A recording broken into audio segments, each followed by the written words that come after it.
let Noximma comb your face, so the razor won't. Woo! If you grew up in the 60s, your mom's cabinet was the real memory book, packed with products that smelled loud, worked fast, and stung like betrayal.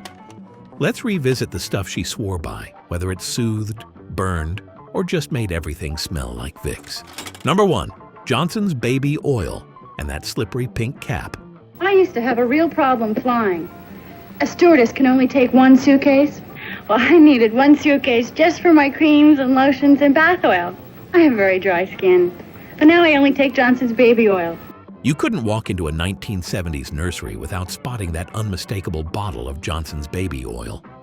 Moms used it for everything: post-bath massages, cradle cap, softening rough elbows, or removing their eye makeup in a pinch. That oil sheen was practically a badge of honor, and if you tried to pick up a freshly oiled baby, good luck holding on. The scent was soft and sweet, and somehow managed to cling to everything: blankets, pajamas, and even your hairbrush. One whiff today, and you're 8 months old again, getting greased up like a Thanksgiving turkey before bedtime. Number 2. Vicks Vapor Rub. Love rub, Vicks Vapor Rub. To a kid with a cold, it's love. To a mother, it's more. It's medicine.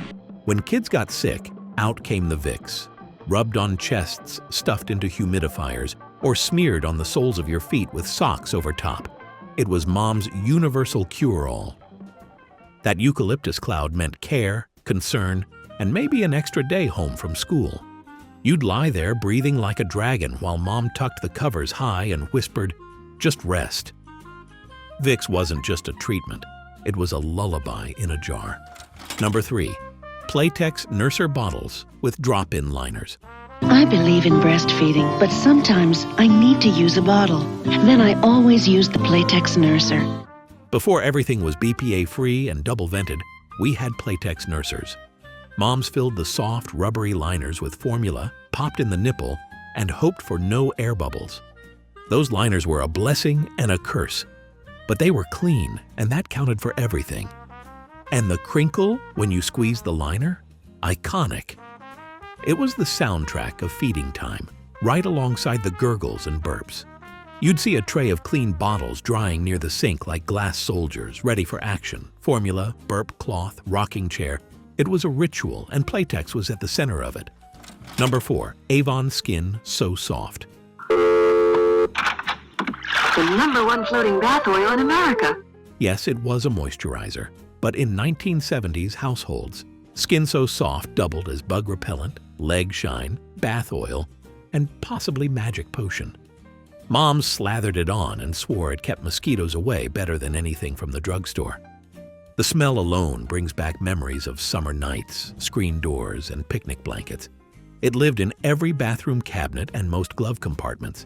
If your mom had an Avon lady, you had Skin So Soft. Period. If this video brought back even one smell, one sound, or one oddly specific childhood trauma, looking at you, Bactine, go ahead and subscribe. I've got a whole cabinet full of 70s memories, and I'm just getting started. And if you're on Facebook, swing by and join the fun. We're swapping stories, comparing scars, and keeping the good stuff alive. Number 5. The Electric Percolator. Before drip machines took over, the Electric Percolator was queen of the kitchen counter. You'd hear that bubbling hum and smell the rich aroma of Maxwell House before your mom even entered the room. Bonus points if the pot was avocado green or harvest gold. It was warm, it was loud, and it let the whole house know that Mom was up and running. That coffee was stronger than some relationships, and moms gulped it down between folding laundry and answering the phone on a cord that never quite reached the stove. Number 6. Tupperware Gel N-Serve Molds. Tupperware parties weren't just social events.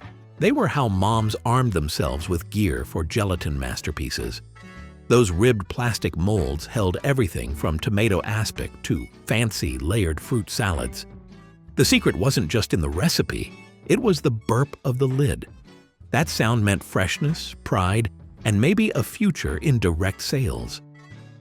No holiday was complete without at least one Jell-O mold sliding out onto the table, perfectly shaped and slightly wiggly. And Tupperware? That was the mold gold standard.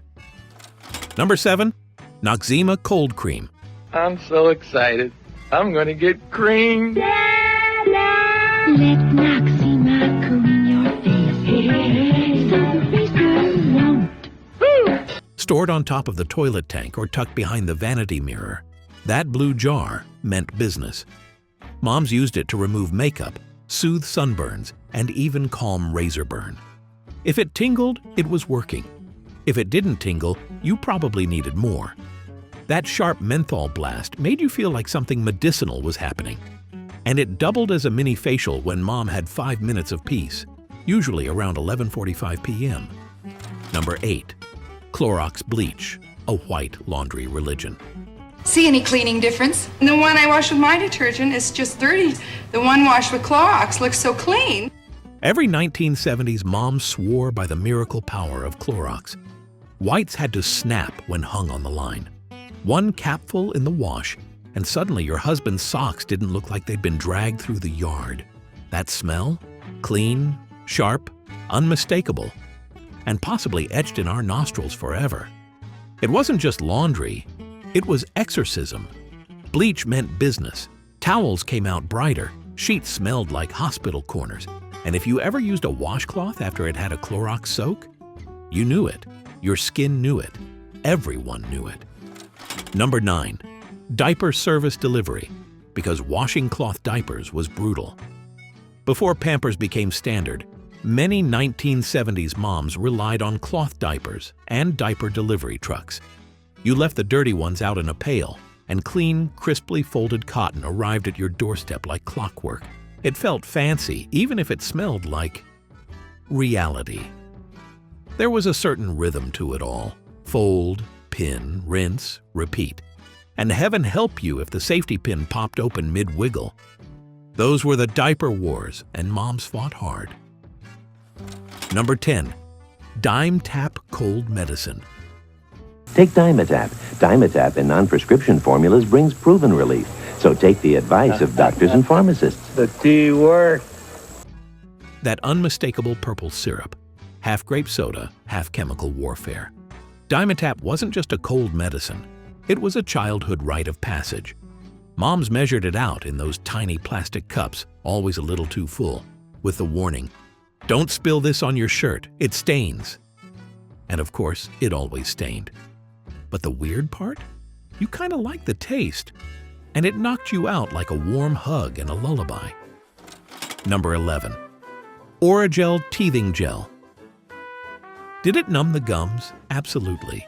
Did it also numb half your face and maybe a sibling if you touched them too soon afterward? Yes, it did. Mom swiped it on like a pit crew at Indy. The crying stopped, eventually, and your tongue felt like a rubber spatula. But teething was no joke, and Orael was the heavy artillery. Let's be honest, it worked. Just maybe a little too well. Number 12. Flintstones Chewable Vitamins. We are Flintstones kids, 10 million strong and growing. It's a big world, and nobody knows more about helping kids grow into it than Flintstones. These weren't vitamins. They were candy with a superiority complex. Flintstones made kids believe health came in the shape of Fred and Dino. Moms loved them because they were packed with essential nutrients, and we loved them because they were basically prehistoric sweethearts. Even if you didn't like the purple ones, you took your vitamin. Because the bottle said so, and Mom backed it up. Number 13. Bactene Spray. Bactine is unsurpassed in killing germs among the leading antiseptics. Uh-oh, looks like you need some too. Ah, Bactine. The sting-free miracle that absolutely still stung. Mom sprayed it like they were extinguishing a fire, then blew on your scraped knee like that made it better. You'd sit there gritting your teeth, wondering how this spray managed to be wet, sticky, cold, and sharp all at once. But it came with Mom's approval, and that meant it was good for you. These weren't just products, they were part of the soundtrack, smellscape, and first aid arsenal of growing up. Your mom's purse had half of them. Her bathroom cabinet held the rest. You didn't question them. You just accepted that baby oil was for moisturizing, Vicks was for everything, and Bactine might actually be a form of psychological warfare. Smells may fade, brands may vanish, but those memories, they stick harder than Oragel on a molar.